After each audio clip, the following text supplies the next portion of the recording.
Hi guys, Mr. Barnes. Sorry I can't be there. Wish I could.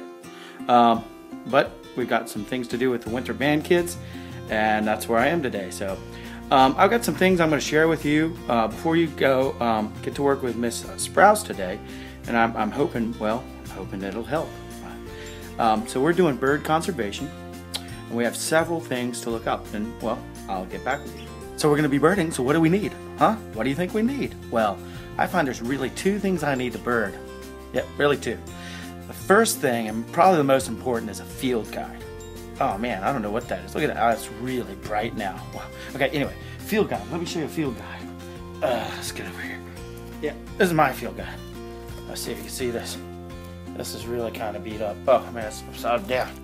There. See that thing? This has got all sorts of birds in it. Yep, there it is. There you go. Look at that.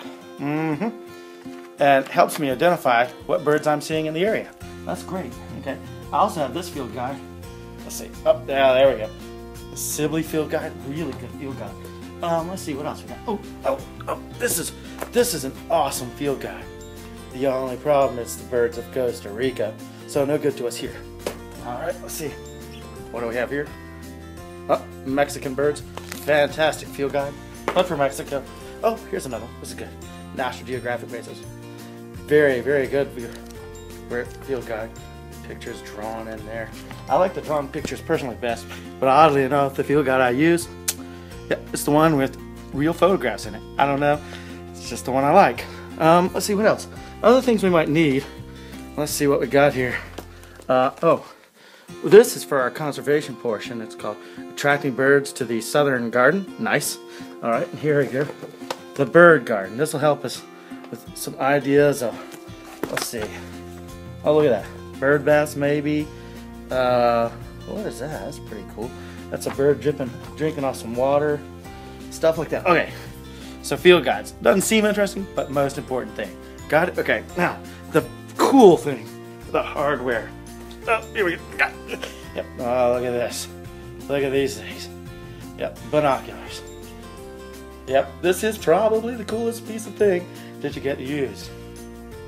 These are indispensable when trying to find birds. You know? Yep, really, I like it. That's the best thing. Those are my particular personal ones. So those are the two things you really need. However, there's one more thing that I think you really like, and that is this bad boy right here. Now, this is my scope. This, although very cool, I don't use that often. Man, I can't even get in the picture. Look at that. Oh. Huh. Yeah, look at that thing. Yep, this bad boy right here lets me see like ducks way off without scaring them and things like that. So I think you might really like this. I'll bring this along sometime next time, okay?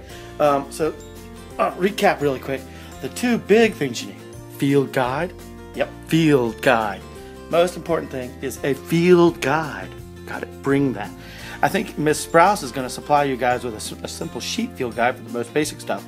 And then the second most important thing, to really help you see the birds that are kind of far and small, binoculars. Sometimes they call them bins, okay? Bins and binoculars.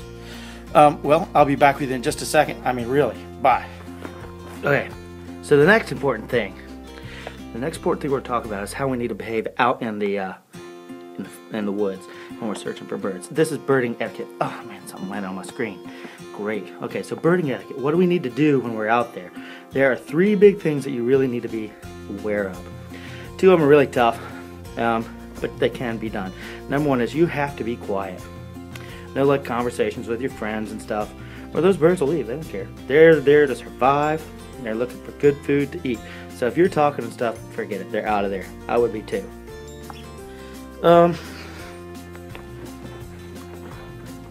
Next thing, probably the next most fun thing is being still. Yeah, that's a lot of fun, isn't it?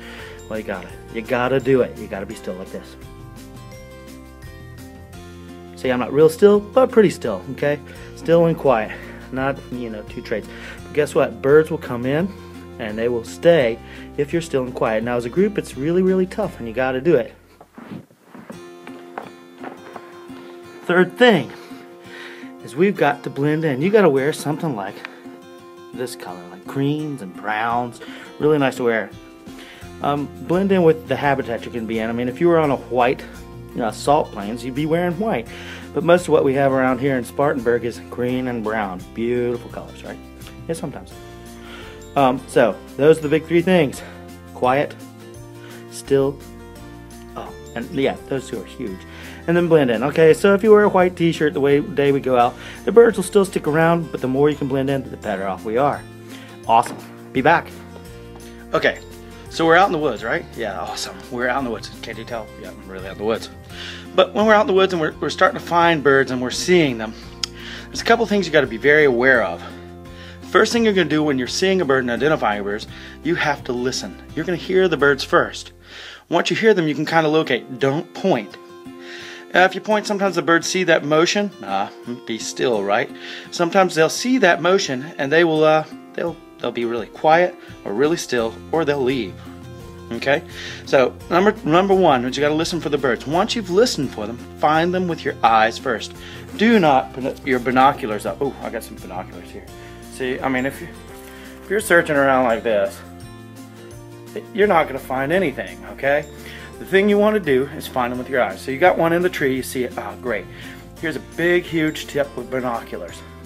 If you're going to look up and see a bird, get your eyes on that bird, then bring your binoculars up to and you'll catch that view in view. If you happen to do this though, if you pull your binoculars up and then try to find the bird up there, it's next to impossible. You'll never find them. You'll be really quick, get your eyes on it, lock them in, bring the binoculars up, and you'll find birds. It is really, really essential that you do it that way. So, in finding birds, listen, number one.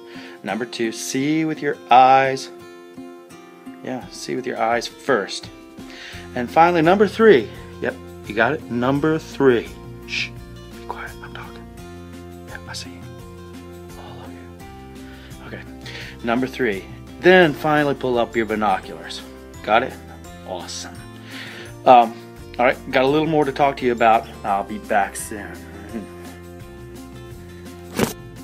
See that bird right there? That's the Andean cock of the rock. That is just beautiful bird. It's one of the birds I fell in love with as a kid. Just thought it was amazing. I didn't think it looked real. How can that be? But well, guess what? It is real, and it's magnificent. Here's another really cool looking bird. Nothing like what we have around here. Look at all that color on that bird of prey. Oh well, okay. So here's what I need to talk to you about. How do we keep these birds around? What do we need to do? There I am, okay? Here's what we need to do. There are three things that these birds need. They need habitat, and in that habitat they need their food, they need their water, and they need their shelter. And shelter, when I mean shelter, I mean a place to sleep and a place for safety. So those are the three big things that we're looking for. So if we can supply a food source for them, it gets really expensive to always feed them, but if we can supply natural foods like berries and seeds and stuff that are seasonal, and then they're from this area, then we'll be going a long way and saving a lot of money for us to make that work. Water sources, now this is a trickier thing. We can supply bird baths, but making maybe we can find a way to make some bird baths that are economical and look good and are effective for the birds. We can do a little research on that, I think. And lastly, probably the thing that everybody thinks about when they think of birding is shelter, places for birds to stay. Now, if we can get the food and water, we're going a long way. Birds often can find places, but one of the things we're working on for bluebirds is our bluebird trail in the back, and we're trying to get a way for those birds to have a place to stay that's very safe for them, and well, although man-made, feels fairly natural for them, and they like to stay in it. The last thing we need to really work on is safe places for birds to be. We don't want a bird house or a bird feeding area out in the middle of nowhere, or out in a big open space where like a hawk could come down and just take the birds and eat them. Lunch. Reminds me, I think I might have some fried chicken later on this afternoon. Well, anyway. What I'm trying to say is we're trying to create an environment for the birds that they feel safe and that they can sleep and or eat and move about during the day, and they'd like to stay in. So that's our goal with this project, habitat wise. So I'll probably recap here in a second, Yeah. I'll be back with you. Bye. Look at that hummingbird. It's called a tufted coquette. Doesn't look real again. Just wanted to share that with you. It's another reason I love going out and birding. I don't call it bird watching, by the way. I call it birding. Because you're not just sitting watching. This is active, and we'll learn how to catalog things. We may even learn how to go on the computer and help out with scientists who are wondering where these birds are and what their movement is like, and start charting them for them. But there's bird counts and all sorts of things like that. So this is one of those birds that would be worth taking care of, because look at that. It's just beautiful. All right, bye. All right, guys. Let's recap things that I've talked through for you. When you're out birding, two things that you really need are a field guide and binoculars, and know how to use them. Scope's nice, but it's not necessary. Birding rules, really big things. Be quiet out there, be still, and wear blending colors if you can. If you don't got them, that's all right. But if you got them, great. Ways to find the birds: listen. Number one thing. If you hear them, then you can find them. If you're moving around and not so quiet, then there's no way they're going to be calling and you won't be able to hear them. Then see them with your eyes, then see them with your binoculars. Last thing, habitat.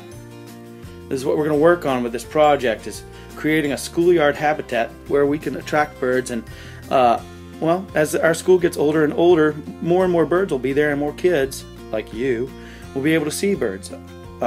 So food, water, shelter, safety. Those are the big things we're looking to create for those birds. I'm really hoping that